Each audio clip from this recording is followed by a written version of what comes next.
Linear Models for Data overview. Tommy and his friends are discussing a new brand of shoe. Tommy mentioned that he couldn't find a pair in his size. So Tommy's friends suggest that his shoe size is much larger than theirs because he's taller. So we're going to investigate this.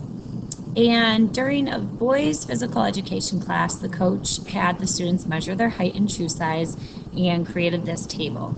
So what I want you to do is I want you to go ahead and take this table and create a graph. So your shoe size is the Y value and your height in inches is X. And you're going to go ahead and plot each point. Remember, when you plot the point, it's X comma Y. And what I want you to see is that you're not creating a perfectly straight line. Okay, before we were creating linear graphs and everything, but now this is kind of clustered. So we need to figure out if there's an association between the shoe size and height.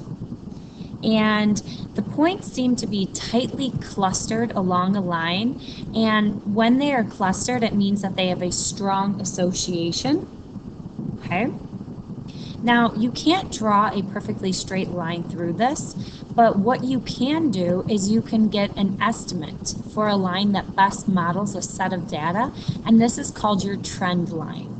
And again, it doesn't go through each size perfectly, so what I'm going to do is I'm going to try to move this up and down and create the best line of fit that I can, meaning I want to go through those points as perfectly as I can. And you know what? I think that this is actually a pretty good fit right here.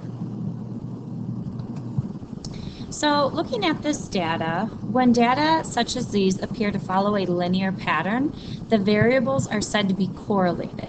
The more tightly the points cluster around this line, the stronger the correlation. So in this scatter plot, the points follow a line that rises from left to right, and this indicates a positive correlation between the variables when it rises. When the variables have a positive correlation, a larger value of one variable is generally paired with a larger variable of the other. So if the points in the scatter plot follow a line that falls from left to right, we would say that they have a negative correlation between the variables.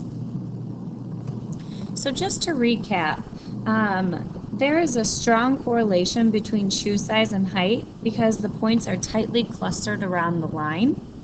And then this actually exhibits a positive correlation because the taller you are, the bigger your feet will be.